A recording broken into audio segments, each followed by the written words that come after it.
하나님 말씀은 느헤미야서 6장 15절부터 마지막 19절 말씀까지입니다. 제가 봉독합니다. 성 역사가 52일 만에 엘루월 25일에 끝나매 우리 모든 대적과 사면 이방 사람들이 이를 듣고 다 두려워하여 스스로 낙담하였으니 이는 이 역사를 우리 하나님이 이루신 것을 알미니라.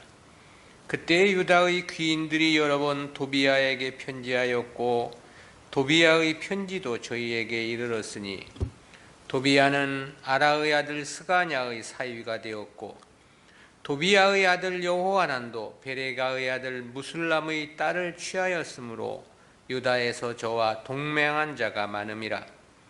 저희들이 도비야의 선행을 내 앞에 말하고 또 나의 말도 저희에게 전하매 도비야가 항상 내게 편지하여 나를 두렵게 하고자 하였느니라. 아멘. 성벽 완공과 계속되는 음모라는 제목으로 말씀을 듣겠습니다. 압달락은 스마야를 비롯한 여러 선지자들을 뇌물로 고용한 산발락과 도비야의 음모에 대한 말씀이었죠.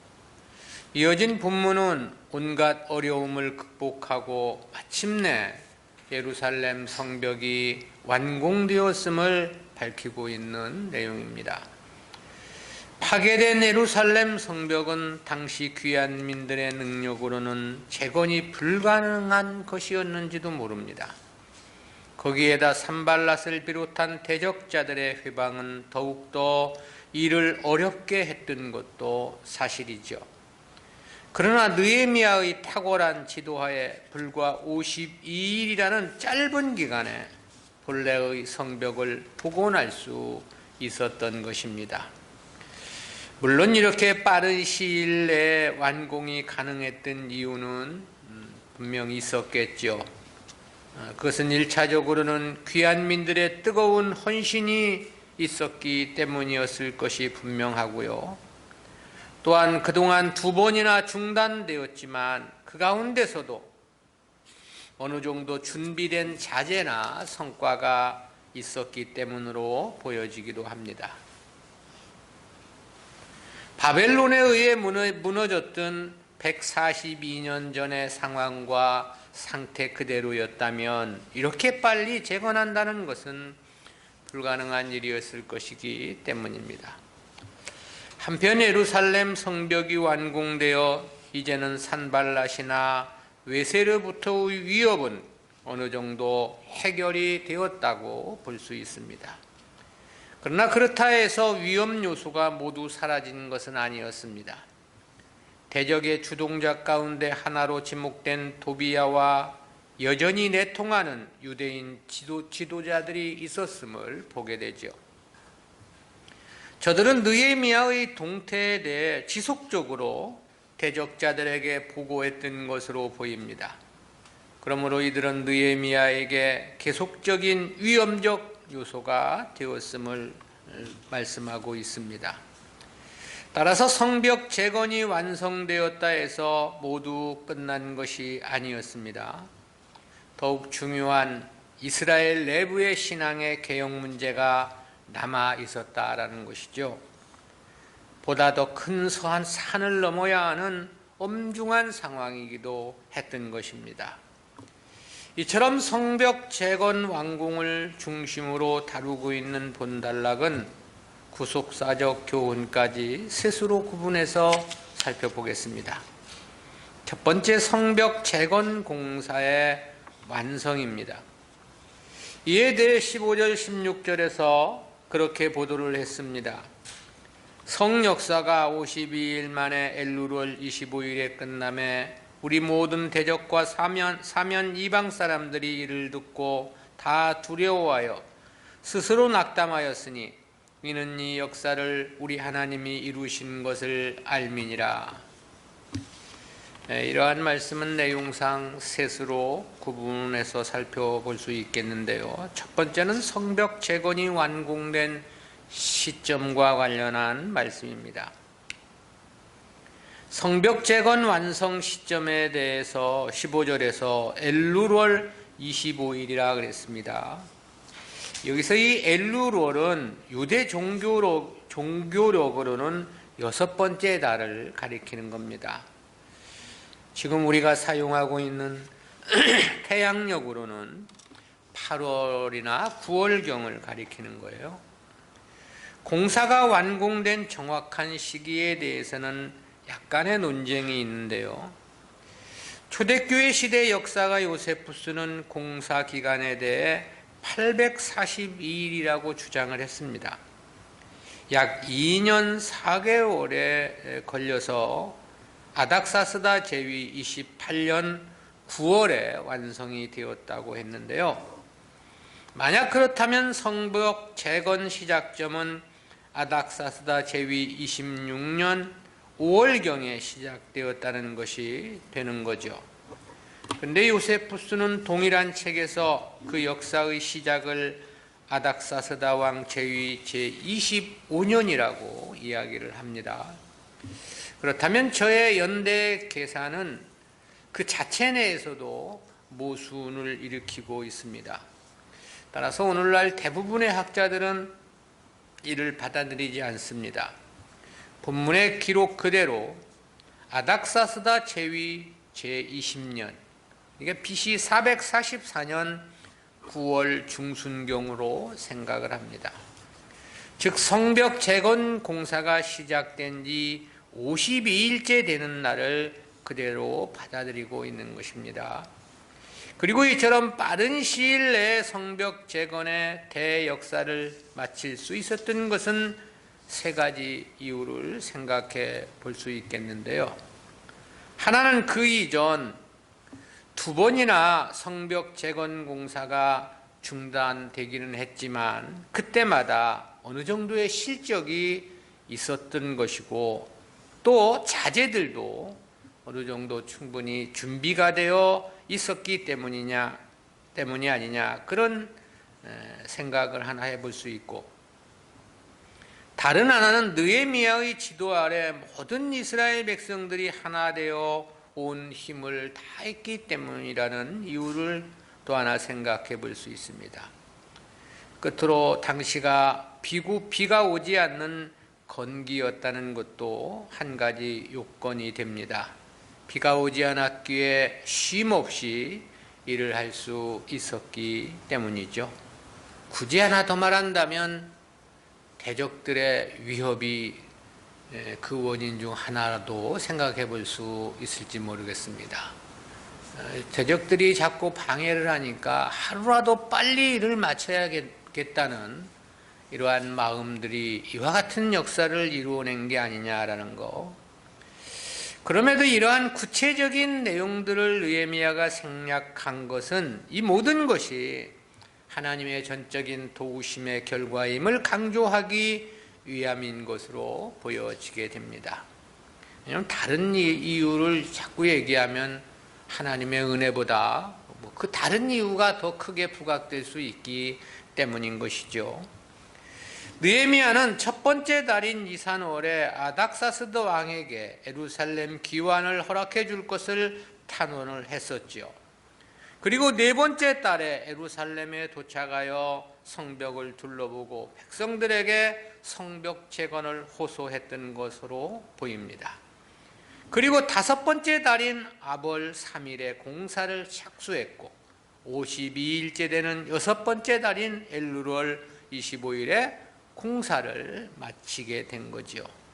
따라서 성벽 재건 공사는 느헤미야가 귀환했던 바로 그해 BC 444년에 완공이 된 셈인 것입니다. 두 번째는 성벽 재건 완공에 대한 대적자들의 반응입니다. 예대 6절 전반절에서 우리 모든 대적과 사면 이방 사람들이 이를 듣고 다 두려워하여 스스로 낙담하였으니 라고 했습니다. 여기서의 우리 모든 대적은 산발랏을 비롯한 주변 이방국들의 통치자들을 가리키는 말이고요. 그리고 사면 이방 사람들이란 그 통치자들의 지배를 받는 이스라엘을 둘러싸고 있는 이방 민족들을 가리킨 표현입니다. 이들에 대해 앞에 4장 7절에서는 사마리아 사람, 암몬 사람, 아라비아 사람, 아스돗 사람들임을 지목한 바 있었죠.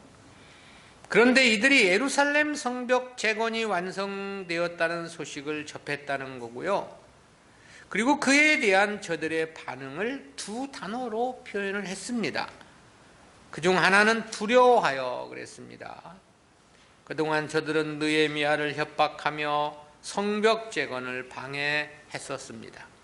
그럼에도 불구하고 단 52일 만에 성벽 재건이 완공된 것이었죠. 저들로서는 도저히 인정하고 싶지 않고 받아들이고 싶지 않은 상상을 초월한 일이 아니었느냐는 생각을 해보게 됩니다. 실제 사방이 허물어져 내린 성벽을 52일 만에 완공한다는 것은 기적 같은 역사가 분명해 보입니다. 저들은 이를 통해 이스라엘 민족의 단합된 힘을 느꼈을 것입니다. 그리고 느헤미야의 강력한 지도력에 대해서도 감지를 했겠죠. 따라서 두려운 마음을 갖게 된 것이 아니냐, 그런 생각을 해보게 되는 거고요. 다른 하나는 스스로 낙담하였으니 그랬습니다. 여기서 이 낙담하였으니로 번역된 히브리어 와이펠루라는 단어는 문자적으로 넘어졌다라는 뜻입니다. 이는 낙담하다, 실망하다, 자신감을 상실하다 등의 뜻을 나타내는 히브리어의 관용적 표현입니다. 그동안 느헤미야를 살해하고 성벽 재건을 중단시키려 했던 저들의 시도가 완전히 좌절되었음을 나타낸 말씀입니다. 그럴 수밖에 없는 것은 앞서 말한 바와 같이 52일 만에 성벽 재건 완공은 너무나도 상상 그 이상의 역사였기 때문에 그런 거죠. 그 어떤 민족이나 국가도 해낼 수 없는 일이었습니다. 때문에 대적자들은 심히 큰 상실감을 갖지 않을 수 없었을 것이란 생각을 갖게 합니다. 세 번째는 성벽 재건 완공의 결론인데요. 대적자들의 두려움과 낙담의 이유를 16절 하반절에서 이는 이 역사를 우리 하나님이 이루신 것을 알미니라 라고 표현을 했습니다. 이는 사람이 이룬 게 아니라 하나님께서 이루신 역사라고 대적자들도 인정을 했다, 그런 뜻이 되는 거죠. 실상 하나님의 특별하신 도우심이 없이는 이룰 수 없는 일이었습니다. 인간들의 역사로 보면 기적과도 같은 일이었기 때문이죠. 느헤미야는 이와 같은 대적자들의 반응을 통해서 성벽 재건이 완공되었다는 사실을 이처럼 공표하고 있는 것입니다. 두 번째는 유다 귀족들과 도비야 간의 내통입니다. 앞달라는 성벽 재건 완공에 대한 보도였는데요. 이어진 17절부터 19절까지는 유다의 귀인들과 도비야의 내통을 회고한 부분입니다.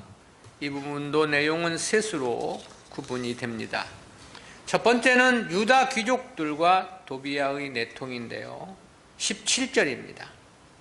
그때 유다의 귀인들이 여러 번 도비야에게 편지하였고 도비야의 편지도 저희에게 이르렀으니, 여기서 이 그때란 성벽 재건이 진행되는 전 과정을 가리킨 말이고요.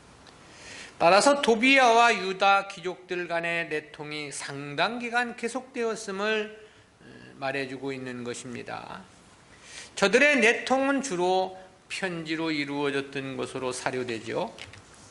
유다 귀족들의 편지에는 당시 공사의 진척 상황은 물론이고 느헤미야의 동정까지도 낱낱이 담겨져 있었을 것으로 보입니다. 그리고 이러한 말씀에서 보면 도비야가 당시 이스라엘 공동체 내에 상당한 영향력을 행사했다는 것을 말해주기에 충분하죠. 그것은 본서 13장 4절부터 8절에서 보면 도비야가 대제사장 엘리야십에 의해서 성전 내 자신의 방을 갖추고 있었다는 사실에서도 알 수 있습니다.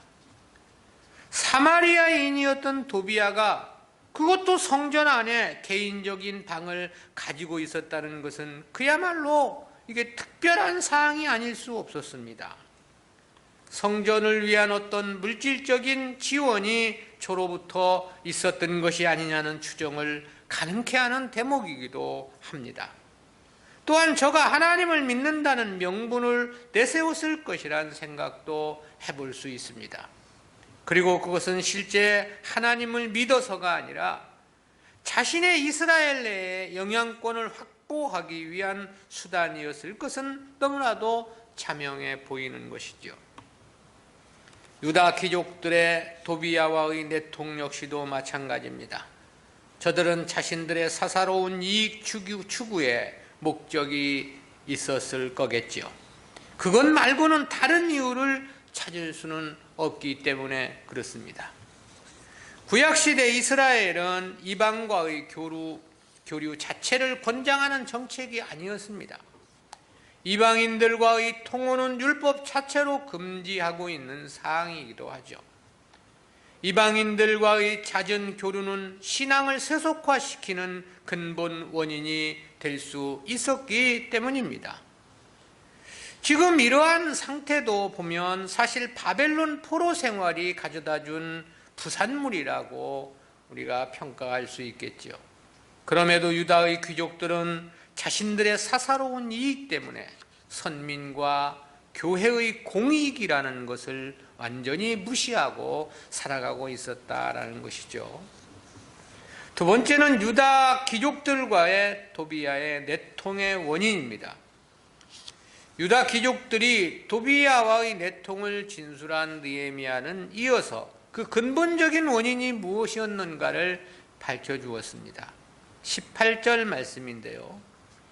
도비야는 아라의 아들 스가냐의 사위가 되었고 도비야의 아들 여호하난도 베레가의 아들 무슬람의 딸을 취하였으므로 유다에서 저와 동맹한 자가 많음이라 그랬습니다. 제1원인으로는 도비야가 아라의 아들 스가냐의 사위가 되었기 때문이라 그랬습니다. 즉 유다인 스가냐의 딸과 사마리아의 관리였던 도비야가 통혼을 했다라는 것이 있죠. 이 스가냐의 부친으로 소개된 아라는 에스라 2장 5절에 보면 제1차 포로 귀환 때 자기 자손들 775명을 이끌고 귀환한 그 가문의 대표되는 인물로 소개되고 있습니다. 또 이 이름은 본서 7장 10절에서도 등장하는데 거기서는 그의 자손들이 652명이었던 것으로 소개를 하고 있습니다. 에스라서와 느헤미야서의 보도가 123명의 저들의 가문에 123명의 차이가 있습니다. 이런 차이는 느헤미야가 본문의 스가냐나 그에게 부속된 불량한 자들을 제외하고 계수했기 때문이 아니냐 그런 생각을 해보게 됩니다. 뭐 이 정도라면 저들은 하나님의 선민의 수에 칠 가치가 전혀 없었기 때문에 그런 것이죠. 그런데 이러한 통혼은 도비야에게서 그친 것이 아니었습니다. 도비야의 아들 여호하난도 베레갸의 아들 무술람의 딸을 취하였다 그랬습니다.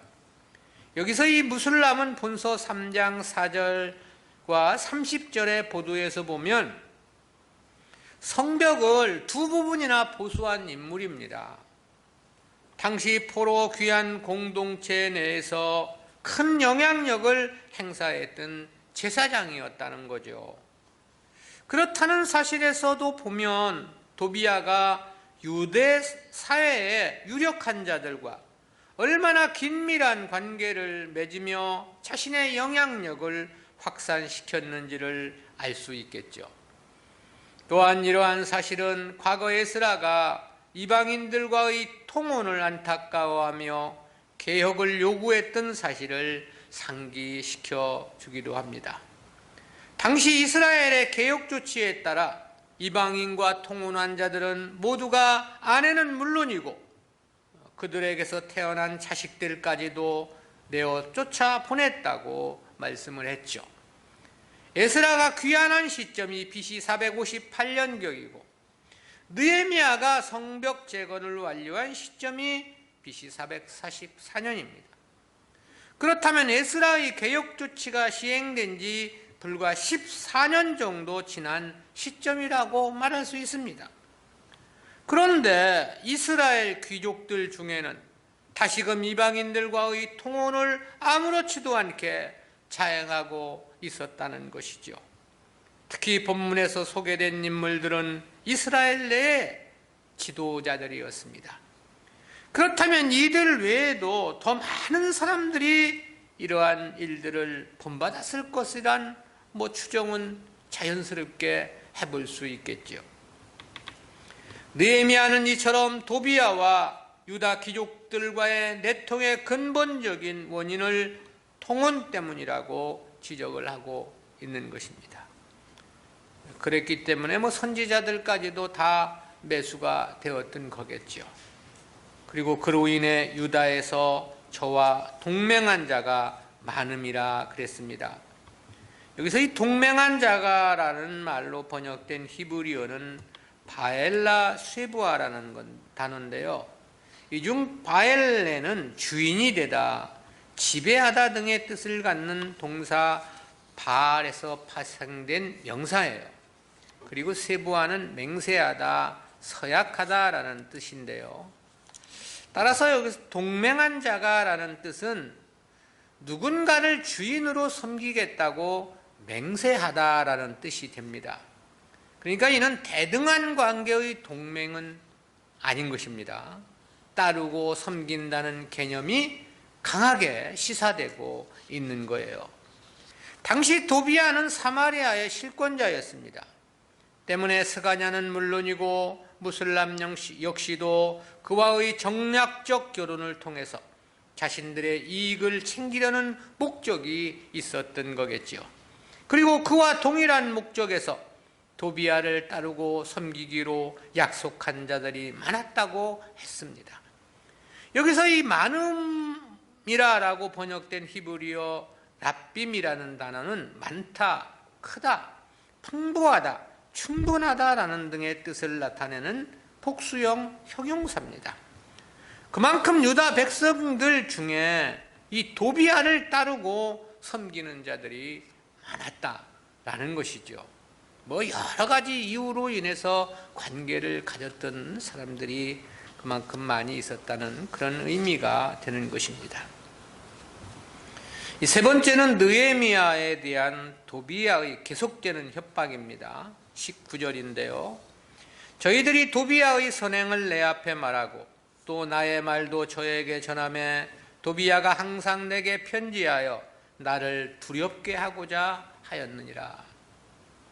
이 말씀에서 보면 스마야나 무슬람 같은 유다의 귀족들은 도비야와 느헤미야 사이에서 매개자 역할을 했음을 보여줍니다.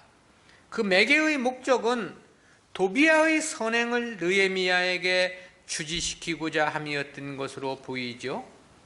그 이유는 두 가지를 생각해 볼 수 있겠습니다. 하나는 자신들의 결혼 동맹을 정당화하고자 하는 목적이 아니었느냐라는 것입니다. 실제 도비야와의 결혼 동맹은 심히 부끄럽고 해서는 안 되는 일이었죠. 그래서 14년 전 에스라의 개혁 조치가 있었던 것입니다. 그런데 다시 도비야와 결혼 동맹을 맺었던 거죠. 그러니 자신들의 입지를 정당화하기 위해서 도비야의 선행을 강조한 것이 아니냐, 그런 생각을 해보게 됩니다. 그가 선하기 때문에 그와 동맹을 맺었던 것이다. 그런 변명의 의지가 내면에 감추어져 있던 거고, 다른 하나는 자신들의 경제와 권세 이익입니다. 그것은 도비야가 사마리아의 막강한 권세자였기 때문에 그렇습니다. 따라서 느헤미야와 도비아 간의 좋은 관계가 이루어지기를 원했던 것으로 보이지요. 그래야만 자신들이 지금까지 취했던 유익 추구가 계속될 수 있었을 것이기 때문에 그런 거죠. 사실 이와 같은 문제 말고는 다른 이유를 찾을 수 없다는 것도 그렇다는 것을 보다 확고히 해주는 거죠. 유다 귀족들의 이러한 말에 느헤미야도 답변을 했다고 했습니다. 느헤미야가 전한 답변은 소개되지 않았지만 도비아에 대한 부정적인 평가를 분명 했겠죠. 그리고 그런 느헤미야의 말을 유다 귀족들은 도비아에게 전했다고 그랬습니다. 그러자 도비아는 계속 편지를 통해서 느헤미야를 두렵게 하고자 했다 그랬습니다. 유다 귀족들이 도비아와 느헤미야 사이를 가깝게 하고자 했지만 느헤미야는 그에 대해 단호히 거절했다라는 것이죠. 때문에 도비아는 계속해서 편지를 보내 느헤미야를 겁박했던 것으로 사료됩니다. 우리는 이러한 말씀에서 세 가지 구속사적인 교훈을 깨닫습니다. 첫 번째는 자기 사익을 추구해서는 결코 진정한 신앙은 불가능하다, 그런 교훈입니다. 그것은 도비아와 내통한 유다 귀족들을 통해서 깨닫는 교훈입니다. 느헤미야가 귀환하기 이전까지만 해도 이스라엘은 사마리아의 영향력 아래 있었던 것으로 사료됩니다. 도비아는 자신의 유다에 대한 영향력을 확고히 하고자 유다의 귀족들과 결혼 동맹을 원했겠죠. 그리고 유다 귀족들은 도비아가 가진 권세의 힘을 의존해서 자신들의 유익을 도모하고자 했을 것입니다. 어떻게 보면 서로의 이익이 맞아 떨어진 셈이라고 말할 수 있겠죠.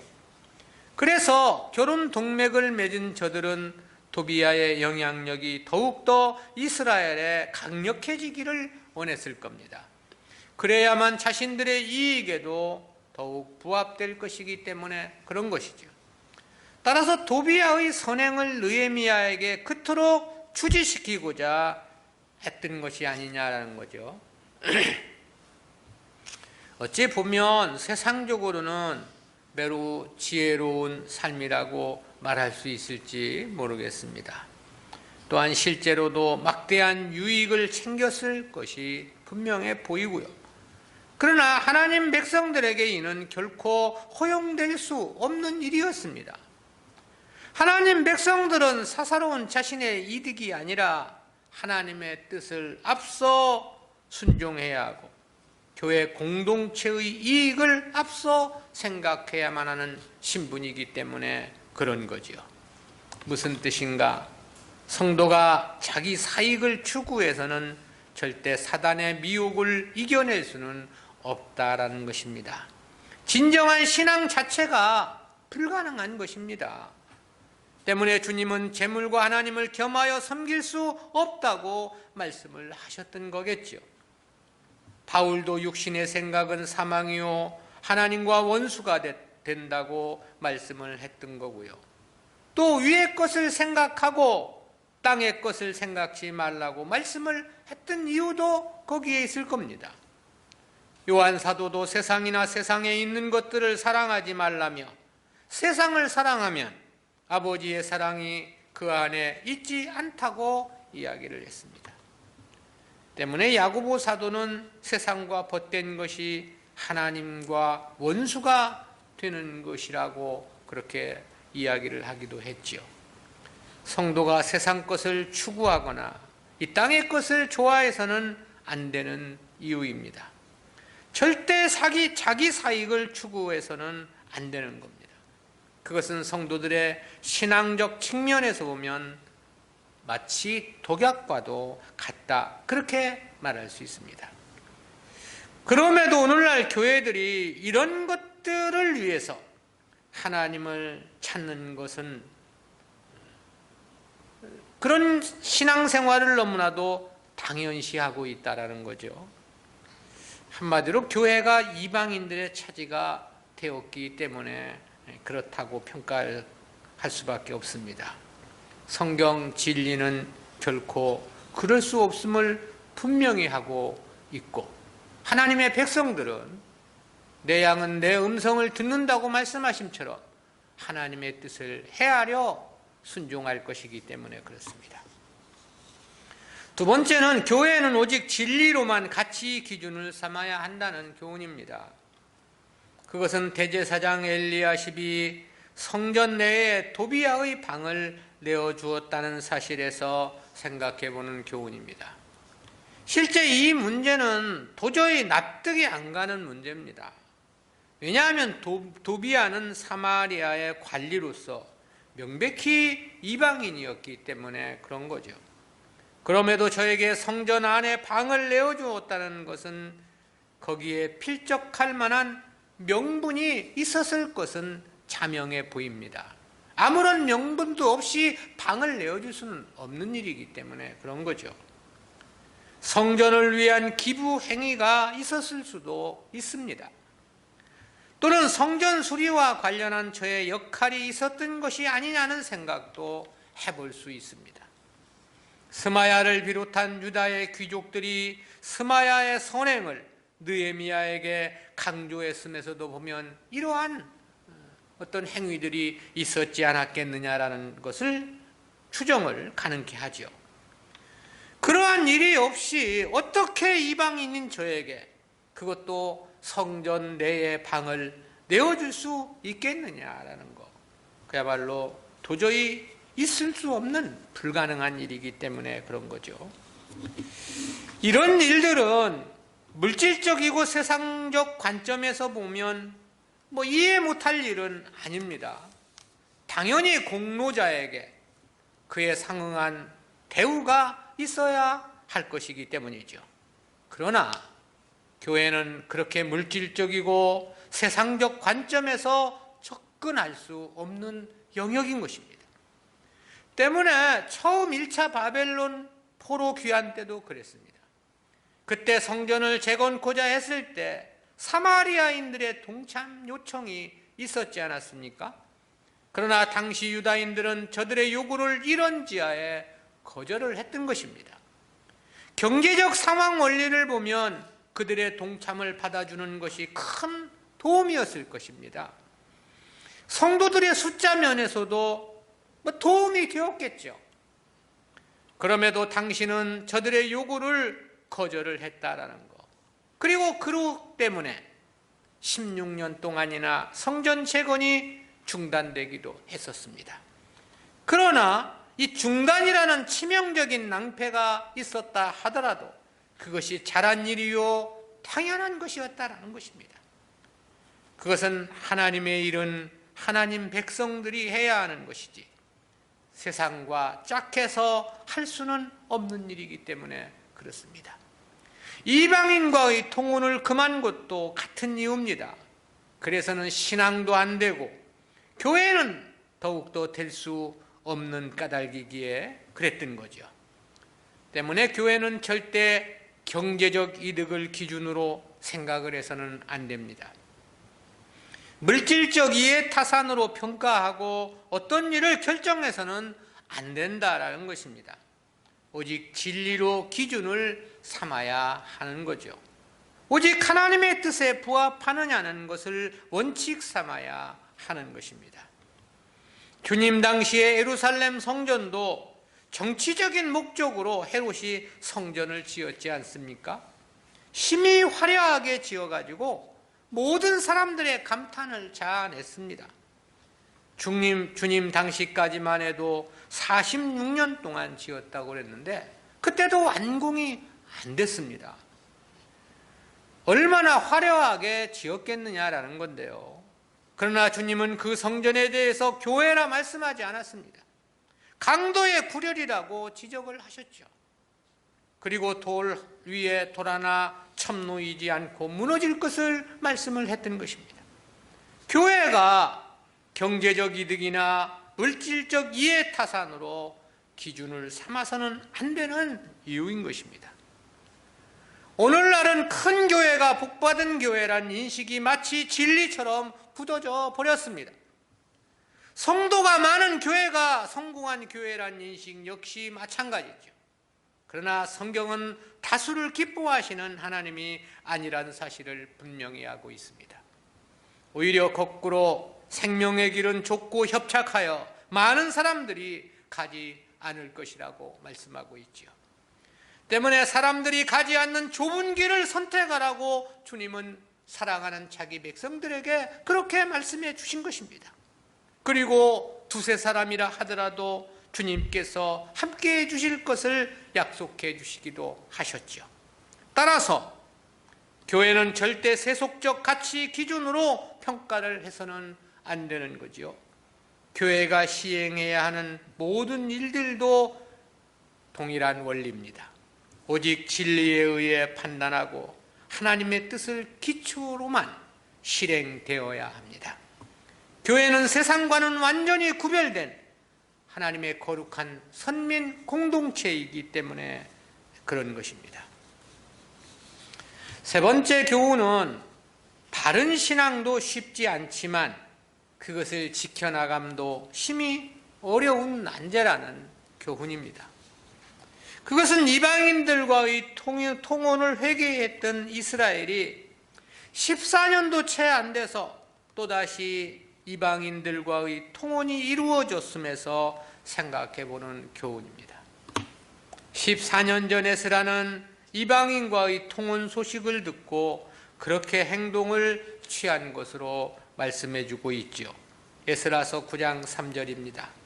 속옷과 겉옷을 찢고 머리털과 수염을 뜯으며 기가 막혀 앉으니, 또 그 아래 9장 6절에서는 하나님이여 내가 부끄러워 낯이 뜨뜻하여 간임히 하나님을 향하여 얼굴을 들지 못하나니라고 통탄하기도 했습니다. 10장 1절에서는 엎드려 울며 심히 통곡했다고 말씀하고 있고요. 또 10장 6절에서는 떡도 먹지 아니하며 물도 마시지 않았다고 말씀하고 있습니다. 그만큼 이 문제는 하나님의 백성들로서는 심히 부끄럽고 심각한 문제였다는 거죠. 그래서 그때 개혁 조치를 했던 것이고, 그로 인해 이방인 아내와 이방인 아내를 통해서 낳은 자식들까지도 다 내어 보냈던 것이었습니다. 그런데 14년이 지난 이즈음에는 또다시 이방인들과의 통혼이, 백성들의 지도자들이 앞장을 서고 있다는 사실이죠. 그리고도 저들은 도비야가 선한 사람이라고 오히려 도비야 편에 서서 저를 변호하고 변증하고 있는 겁니다.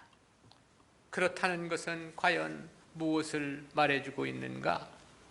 그때 회개를 했던 것이 가식적인 행동이었던지, 아니면 금방 신앙이 원점으로 되돌아갔다는 것 말고 달리 설명할 길은 없습니다.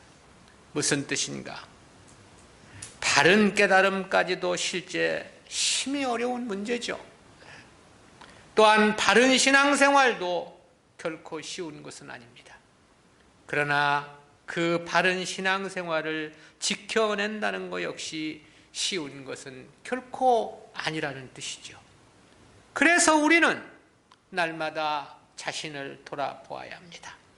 상시로 하나님의 말씀의 거울 앞에 스스로를 비추어 보아야 하는 겁니다. 그렇지 않으면 우리들도 자신도 모른 채 세상과 타협하고 세속의 파고에 묻혀버릴 가능성이 크기 때문에 그런 거죠. 그럴 수밖에 없었다고 변명하고 그럴듯한 명분을 만들어 자기를 정당화할 수도 있기 때문에 그런 것입니다. 그래서 바울도 그런 말을 했죠. 고린도전서 10장 12절입니다. 그런즉 선줄로 생각하는 자는 넘어질까 조심하라. 신앙생활이란 한시도 방심해서는 안 되는 것입니다. 늘 긴장하고 하나님의 뜻에 합당한 삶을 위해 최선을 다해야 합니다. 그야말로 최선입니다. 차선이 돼서도 안 됩니다. 적극적인 신앙의 자세가 아니고서는 타락한 우리 인간들의 본성을 이겨낼 장사는 없기 때문에 그렇습니다. 역시 무엇보다 세상은 성도들에게 포기되어야만 합니다. 사사로운 자기 유익은 근절되어야만 합니다. 주님을 위한 일, 복음을 위한 일, 교회의 유익을 먼저 생각해야만 하겠죠. 바른 신앙생활 그리고 그것을 지켜내는 것도 이와 같은 정신으로 무장될 때 가능할 것이기 때문에 그렇습니다. 기도합니다. 사랑의 하나님 은혜를 감사합니다. 오늘도 거듭되는 느헤미야를 향한 음모 행각을 통해서 사단의 역사가 얼마나 집요하게 하나님의 백성들의 역사를 회방하는가를 저희로 하여금 목독해 하시니 진실로 진실로 감사합니다. 주여, 그러한 과정에서도 흔들리지 않고 하나님의 역사를 감당한 위대한 느헤미야와 그와 함께 있던 믿음의 사람들을 생각해 보게 됩니다. 그러나 반대로 도비야에게 매수된 선지자들이나 백성의 지도자들, 자기들의 유익을 추구하기 위해서 교회의 유익을 뒷전에 두고 살아갔던 저들의 모습을 우리가 돌아보며 자기 사익을 추구해서는 결코 진정한 신앙 불가능하다는 교훈 깨닫게 해주심 진실로 진실로 감사합니다. 도비야의 선행을 거듭해서 강조했던 것에서 보면 저가 무엇인가를 예루살렘 교회를 위해서 행했는지는 알 수 없으나 교회는 오직 진리로만 그 가치 기준을 삼아야 한다는 교훈을 깨닫게 해주심 진실로 감사합니다. 세상의 물질이나 세속적인 가치관을 가지고 평가하지 않도록 도와주시고 오직 하나님의 뜻에 집중하여서만 모든 것들을 계산하며 평가할 수 있는 지혜를 저희들에게 허락하여 주옵소서. 바른 신앙도 쉽지는 않지만 그 신앙을 지켜나감도 심히 어려운 난제라는 말씀 깨닫게 해주심 감사합니다. 오늘에 안주하지 말고 늘 스스로들을 돌아보며 날마다 자신을 개혁해 나가는 신앙이 될 수 있도록 은혜 베풀어 주시옵소서. 감사드리옵고 예수님의 이름으로 기도드리옵나이다.